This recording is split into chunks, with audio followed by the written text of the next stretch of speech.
So last season went pretty well, didn't it? We won the league. Only just missed out on winning the Europa League. But we won the league, and that's the most important thing. I acquired my dream job, and in the first year of doing it, we won.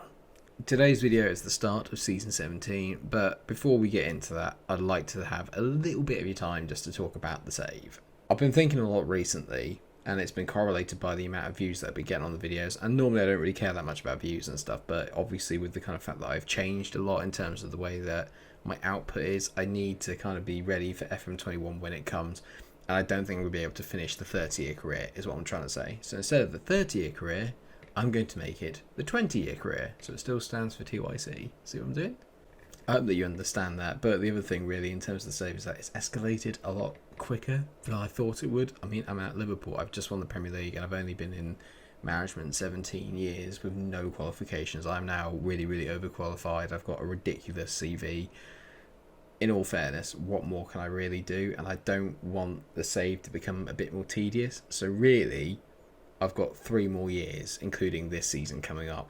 And the real aim now is to retain the Premier League and win as many of those as we can and win the Champions League. That is now the aim. Hopefully I will be at Liverpool for the rest of the save, but I just wanted to let you guys know it's no longer the 30-year career, it's the 20-year career. But all this with an eye for FM21, so I hope you can understand why. Because I really don't have a lot of time. It's literally a week away. So without further ado, let's get cracking straight into it. There's no time to waste.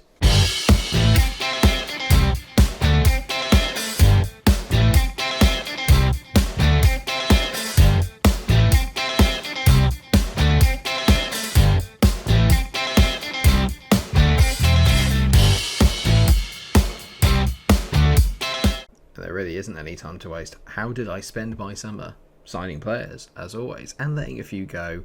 But how in the world can you improve a title-winning squad, Mike, I hear you ask? Well, I'd like to think like this. Now, bear in mind, we were in a very bad financial situation last year. Okay, we didn't talk about it, but the finances weren't great. Imagine this at minus 90. That's where we were when I came in. I've managed to kind of cut the budget down a bit. I've been working on it, and gradually, I've got us back into the positives. Okay, so that's the good thing. You can tell last year I lost £84 million. Okay, that was getting some of the crap off the wage budget. All right, it could have been a lot worse. So my outgoings are actually outweighing the incomings, but don't worry about that because the outgoings are players that we really, really don't care about, except for potentially Katanek, who was a player who didn't feature so much on camera, but was a really big part of my Europa League surge. He's gone to Manchester City. Fortunately, the reason why I got rid of him is that I got £80 million for him, which is just top notch. If you're wondering why I'm talking quietly, it's because it's 2 AM. I don't want to wake anyone else up. Other absentees includes Conil, who was our reserve goalie, Jose Mora, who was obviously stepping in on occasions. He's gone for 25 minutes to Wolfsburg. Alvaro's gone. A few of the youngsters, Gavin Ashworth, Yemi Cuenca, they've all gone. But no one really of note. Okay, so we've kept the majority of the squad together, and I have brought in a number of players. You won't recognise any of them, so let's introduce you to them. We'll start with our brand new goalkeeper, Domingo, who is not quite the Spanish #1, but he should be really. He's absolutely brilliant. The best thing about him, I got him on a free. He spent his entire career at Valencia. 26 years old. I decided that I would pick him up at the end of his contract, and as you can tell, for free, now valued at £41 million. I think he's pretty good. He's also 3.5 stars if you play him in the correct position, which we are, and by that I mean goalkeeper. It's role, Mike, not position. I'm not going to play him as a centre-back or a striker. I just wanted someone to give Claudio a little bit of competition, to be fair. This chap is a youngster I signed literally just because I could, really more than anything. 10.75 million bought me Mattia Deriu, and he may well play a part before the end of the series because I can see that this guy's got bags and bags of potential. He's 19 years old, technically could use a lot of work. Okay, I won't sit there and lie, but he's an attacking mind midfielder, which is something that I needed mentally. Got very good attributes, I think, for a kid his age. 18 years old, 18 determination, very, very good. Decision 16, not something you often get in someone that young. And physically, also very good. So he's off on loan at Hull. Let's see how he gets on this year, and when if he does well, might bring him back. Now we get into like the kind of first team players, and Flavinho is going to be one of them. Flavinho is amazing, and Flavinho is playing for Corinthians, I believe, down in South America, in Brazil. Oh my god, How did no one pick him up? Literally, forget this potential ability. I think that's bollocks. I think he's going to get a lot better than that. Look at his technicals, man. 18 technique, 18 passing, 18 first touch. He's going to dictate play. He's, again, a rather more attacking midfielder. Exactly what I wanted to play in that box-to-box role or as a Mazzala role. Mentally insane, physically brilliant. Pretty tall at 181 centimetres as well. It's a good average height. What did I get him for, you ask? £16 million. I love a release clause. And this guy's also quite good. Tobias Eschner, who I bought in from, was it Gladbach? It was Munch and Gladbach. My memory is impeccable. For £24.5 million. Centre-back is going to provide decent cover for me. You can tell that mentally is where he really, really excels. Only 24 years old. To have these is pretty impressive. Strength could be a bit better for a central defender, only at 12, but decent acceleration, decent pace, decent agility and balance. He's a very kind of ball-playing defender, as you can tell here by the fact it says ball-playing defender, or a Librero, which is something I've been debating using. If my tactic becomes stale, I may well use that, but you can tell here, technically not brilliant, could use a bit of work, but he's still young. He'll get better. He'll get better. And now we're on to the big guns, and I don't know which one to show you. I'm going to show you the one actually that was the most expensive, because I think Bakita is the big signing. So we'll go with Salim Weavers. Now, Salim Weavers is 25 years old, Dutch midfielder. Oh my god, look at these attributes. Look at him. £74 million I spent to get him in, but it was in installments, so I actually only paid £43 million up front. And as you can tell, he's played for City, he's played for Leicester and Vitesse Arnhem. He's absolutely insane. This is the reason why City didn't do well last year, is that they ended up not playing him enough. Absolutely ridiculous. I say that actually, he played 36 times. He's probably pissed off because they just didn't play very well because their manager isn't as good as me. So how in the world can Bakita be as good as this guy? Let me explain. Because Bakita is ridiculous. Look at him. He's 22 years old, right?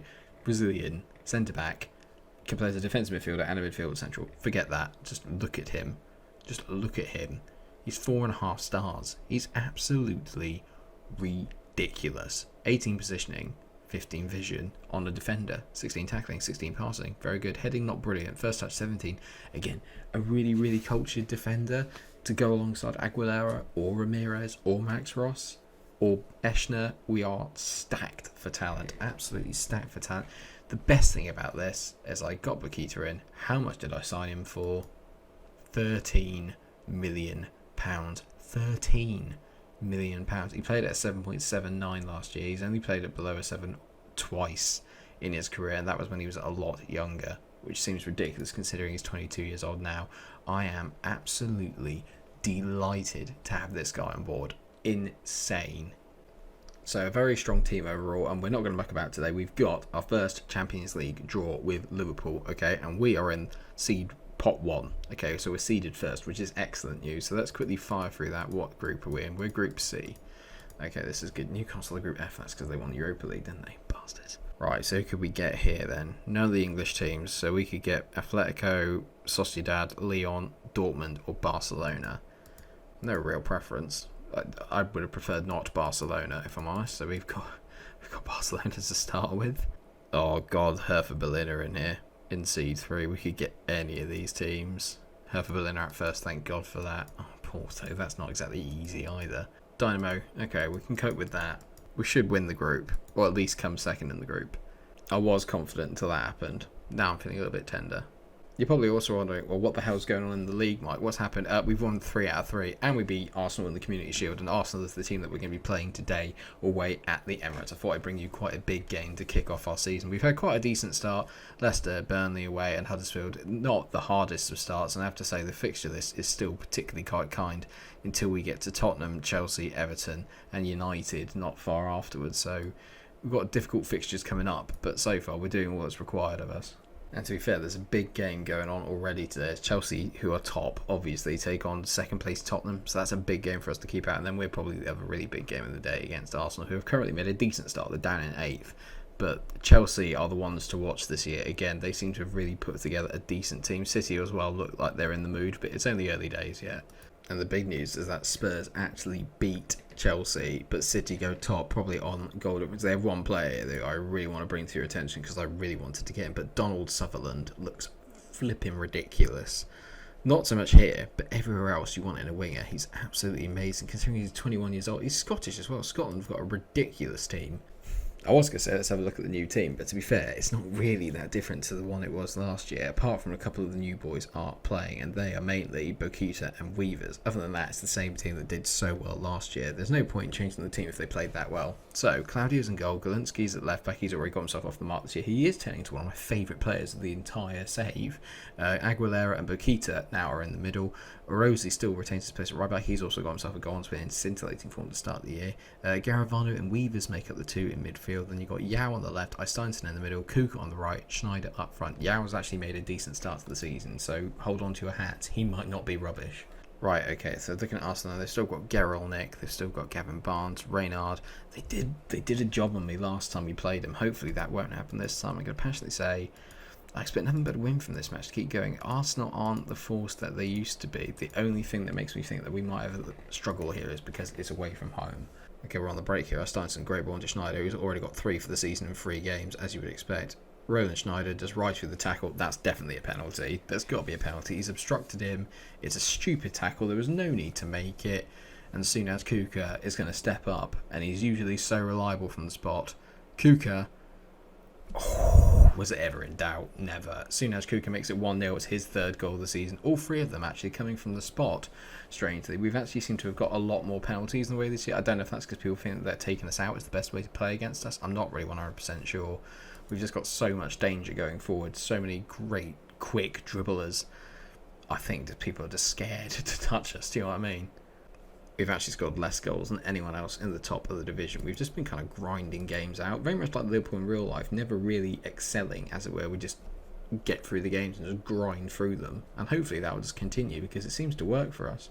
We've got the quality when it matters. I think that's what I would say. When it matters, we tend to step up a little bit. I never feel for a second that a game is out of reach of us. I always feel like even if we're behind, we can come back and win. That's just the mentality that this team has. And it's the mentality I've instilled in them. Basically, I'm saying, it's all me. I'm amazing. I'm not really, let's face it. It's taken me this long to actually win a title this year. It's ridiculous.